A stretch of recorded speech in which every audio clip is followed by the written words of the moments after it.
Amazon అడవిలో అద్భుతం miracle అని చెప్పాలి.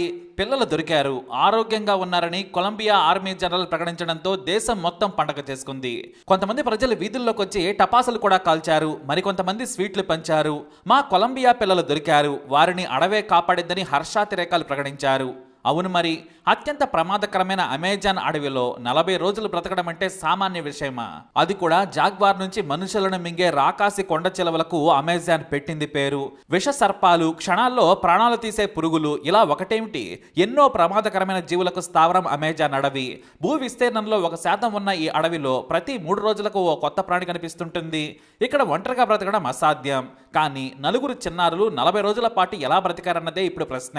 అయితే చిన్నారుల్లో 13 ఏళ్ల ఓ కుర్రాడి తెలివి మిగతా ముగ్గురిని బ్రతికించిందనే ఆసక్తికరమైన వార్తలు బయటకు వస్తున్నాయి.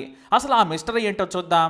మే 1, 2023న దక్షిణ అమెరికాలోని కొలంబియా అరారాక్యూ ఎయిర్పోర్ట్ నుంచి ఓ తల్లి తన 4 పిల్లలను విహారయాత్రకు తీసుకెళ్లేందుకు చిన్న ఎయిర్ సీటర్ విమానం ఎక్కింది. వారి ప్రయాణం శానోస్ డెల్కు వెళ్ళాలి. మొత్తం అమెజాన్ రెయిన్ ఫారెస్ట్ పై నుంచే ప్రయాణం. విమానంలో తల్లి 4 పిల్లలతో పాటు గైడ్ పైలట్ ఉన్నారు. విమానం సరిగ్గా గాల్లోకి ఎగిరి అమెజాన్ అడవిలోకి వచ్చింది. 5 నిమిషాల ప్రయాణం తర్వాత ఇంజిన్ ఫెయిల్ అయిందని గ్రహించాడు పైలట్. వెంటనే కంట్రోల్ రూమ్ కి సమాచారం అందించాడు. విమానం ఇంజిన్ ఫెయిల్ అయింది, కూలడానికి సిద్ధంగా ఉందని చెప్పాడు. వారు సలహాలు ఇస్తుండగానే రాడార్ నుంచి సిగ్నల్ కట్ అయింది. దీంతో కూలిన విమానం వెతికేందుకు అధికారులు చాలా ప్రయత్నాలు చేశారు. కానీ దట్టమైన అటవీ ప్రాంతం కావడంతో ఫోన్ సిగ్నల్ లేవు. పైనుంచి గాలించిన ఎటు చూసినా లక్షల కిలోమీటర్ల అడవే. పైనుంచి విమానం కూలిన ప్రదేశం గుర్తించడం కష్టమైంది. విమానం కూలిపోయిందని పక్కాగా కంట్రోల్ రూమ్ కు సిగ్నల్ అందింది. పైలట్ కూడా చెప్పాడు. దీంతో కొలంబియన్ ఆర్మీ రంగంలోకి దిగింది. తక్కువ స్థాయి ఎత్తు నుంచి ప్రయాణిస్తూ అడవి మొత్తం గాలించింది. కనీసం ఎవరో ఒకరు బ్రతికుంటారు, వారిని కాపాడాలనే ప్రయత్నం వారిది. చివరకు 15 రోజుల తర్వాత మే 16న విమానం శకలాలను గుర్తించారు అధికారులు. కానీ విమానం దగ్గర పైలట్, తల్లి, గైడ్ మృతదేహాలు మాత్రమే ఉన్నాయి. 4 చిన్నారులు అక్కడ లేరు. వారు చనిపోతే మృతదేహాలు ఉండాలి, కానీ లేవు. వారి వయసు 13, 11, 9 ఏళ్లు, అలాగే మరొకరికి 4 ఏళ్లు. అంటే 13, 11 ఏళ్ల చిన్నారులు మిగతా ఇద్దరిని కాపాడుతూ ముందుకు తీసుకెళ్లి ఉంటారనుకున్నారు. నిజంగానే కాస్త దూరం ప్రయాణిస్తే సగం తినేసిన పండ్లు దొరికాయి. మరో చోట విమానంలో తెచ్చుకున్న స్నాక్ ప్యాకెట్స్ ను తినిపడేశారు. ఇంకాస్త దూరంలో వాటర్ బాటిల్ దొరికింది. దీంతో చిన్నారులు బ్రతికే ఉన్నారు. మరి ఎక్కడ? ఇదే సమాచారాన్ని అధ్యక్షుడు గుస్తావో పెట్రో ప్రకటించారు. 4 చిన్నారులు బ్రతికే ఉన్నారు. తమకు ఒక పాలపేక, కత్తెర, చిన్న వాటర్ బాటిల్ కనిపించింది. ఎక్కడో 4 పిల్లలు క్షేమంగా ఉన్నారని ట్వీట్ చేశారు ప్రెసిడెంట్. అయితే ఇది క్షణాల్లో వైరల్ గా మారింది. కానీ అరగంట లోపే ఆ ట్వీట్ ను డిలీట్ చేశారు ఆయన. నాకు తప్పుడు సమాచారం అందింది, నేను ఇంతకు ముందు పెట్టిన ట్వీట్ సరైంది కాదని చెప్పారు. ఆయన అలా ఎందుకు చెప్పారనేది దేశవ్యాప్తంగా కూడా అక్కడ చర్చ జరిగింది. హ్యూమన్ ట్రాఫికింగ్ గ్యాంగ్స్ ఎంటర్ అయితే వారిని కిడ్నాప్ చేసి వేరే దేశాలకు తరలిస్తారని భయపడి ట్వీట్ ను డిలీట్ చేసి ఉంటారని ఎనలిస్టులు అభిప్రాయపడ్డారు. ఎందుకంటే చుట్టూ హింసాత్మకంగా జీవనశైలి ఉండే కొలంబియా, బ్రెజిల్ ఉన్నాయి. అటుపక్క చిన్న దేశాల్లో కూడా మత్తు పదార్థాల రవాణా నుంచి మనుషుల అక్రమ రవాణా వరకు అడవిలో సాగుతూ ఉంటాయి. అందుకే జాగ్రత్త పడి ఉంటారు. వెంటనే చిన్నారులు బ్రతికే ఉన్నారనే ఉద్దేశంతో మొదట 150 మంది సైనికులను వెతికేందుకు రంగంలోకి దించారు.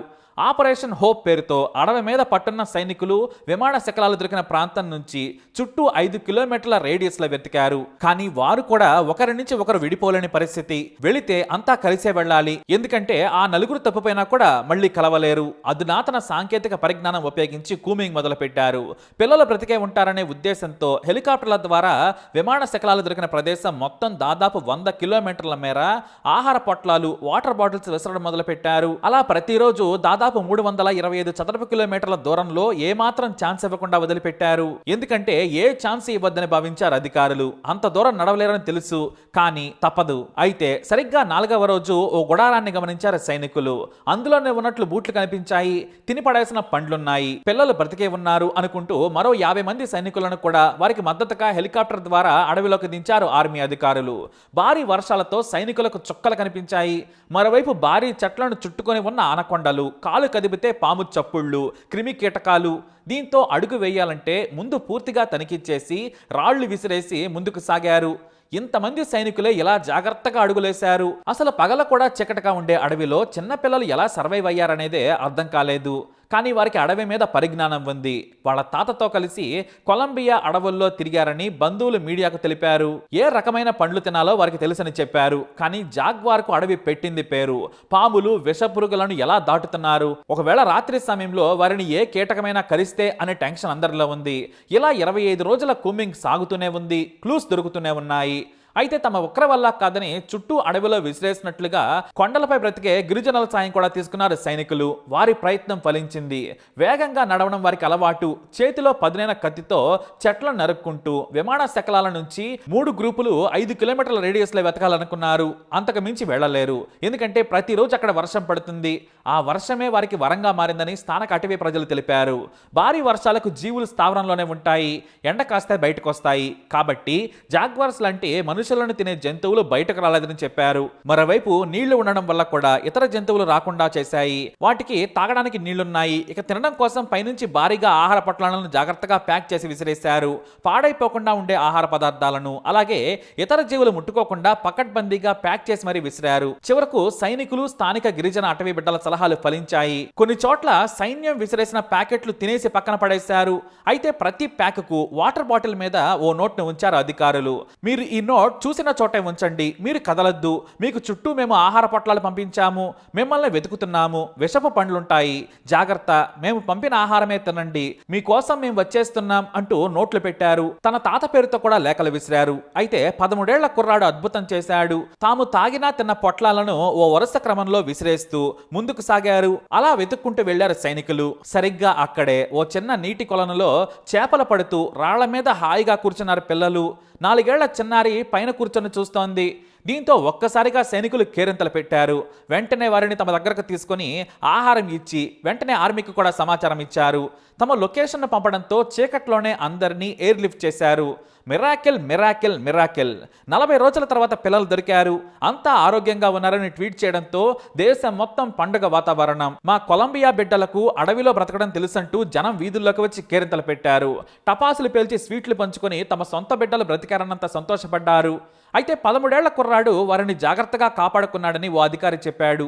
ఎప్పుడూ ఒకే చోట ఉండకుండా సాయంత్రం ఓ ఎత్తైన ప్రాంతం చూసుకుని పడుకున్నారు. చేపలు పట్టడం నేర్చుకున్నారు. మంచి పండ్లను ఏరుకుని సంచిలో పెట్టుకున్నారు. 4 ఏళ్ల చిన్నారి మాత్రం అమ్మ కోసం ఆందోళన చెంది కాస్త నీరసంగా అనిపించినట్లయింది. 9 ఏళ్ల కుర్రాడు కూడా కాస్త అనారోగ్యంగా మారిపోయాడు. పెద్దవారిద్దరి ఆత్మవిశ్వాసమే వారిని కాపాడింది. అయితే వర్షాలు పడడం వల్ల వారికి ప్రాణాపాయం కలగలేదు. ఎండ కాస్తే మృగాలు సంచరించేవి కాబట్టి వర్షాలే కాపాడాయి. అన్నింటికంటే సైన్యం విసిరేసిన ప్రోటీన్ ఫుడ్ వారిని కాపాడింది. తాము ఊహించినట్లుగానే ఆహారం తిన్నారు. మనం అడవిలో విసిరేసిన వాటర్ బాటిల్స్ తాగారని సంతోషం వ్యక్తం చేశారు అధికారి. అయితే ఆ 13 ఏళ్ల చిన్నారి అసలు ఎలా సర్వైవ్ అయ్యారో చెప్పే స్థితిలో మాత్రం ఉన్నాడు. కాకపోతే వారికి మెంటల్ ట్రామా ఉందని డాక్టర్లు తెలియజేశారు. ఎందుకంటే బయట ప్రపంచంలోకి రాగానే అమ్మా నాన్న గుర్తొచ్చారు. అడవిలో బ్రతకడం వల్ల కాస్త ఆలోచన పరంగా కూడా ఇబ్బందులు పడుతూ ఉన్నారు. వారికి ఆడుకోవడానికి బొమ్మలు ఇచ్చాం, టీవీలు చూస్తూ గడుపుతున్నారు. చికిత్స సాగుతుందని డాక్టర్లు తెలిపారు. అయితే చిన్నారులు ఎలా బ్రతికారనే దానిపై ఇప్పటికీ టీవీ డాక్యుమెంటరీలు చేసేందుకు పలు ఛానల్స్ ముందుకొచ్చాయి. చిన్నారుల తండ్రి తాతను కలిసి తాము కోట్ల రూపాయలు ఇస్తామని తమకు మాత్రమే చెప్పేలా హక్కులు కల్పించాలని కోరుతున్నారట. మరి ఆ చిన్నారి ఏం చెబుతాడు? భయంకరమైన కాకులు ధోరణి విశాల అడవిలో మృగాల మధ్య ఎలా బ్రతికారనేది చిన్నారి చెబితేనే తెలుస్తోంది. ఏదేమైనా ఆ 4 చిన్నారులు 40 రోజుల తర్వాత భయంకరమైన అడవిలో బ్రతికి బయటకు రావడమే నిజంగా మిరాకిల్ మిరాకిల్ మిరాకిల్. మరి ఈ రియల్ అడ్వెంచర్ పై మీ అభిప్రాయాన్ని కమెంట్ ద్వారా తెలియజేయండి. వీడియోని లైక్ చేయండి, షేర్ చేయండి, మా ఛానల్ని సబ్స్క్రైబ్ చేసుకోండి.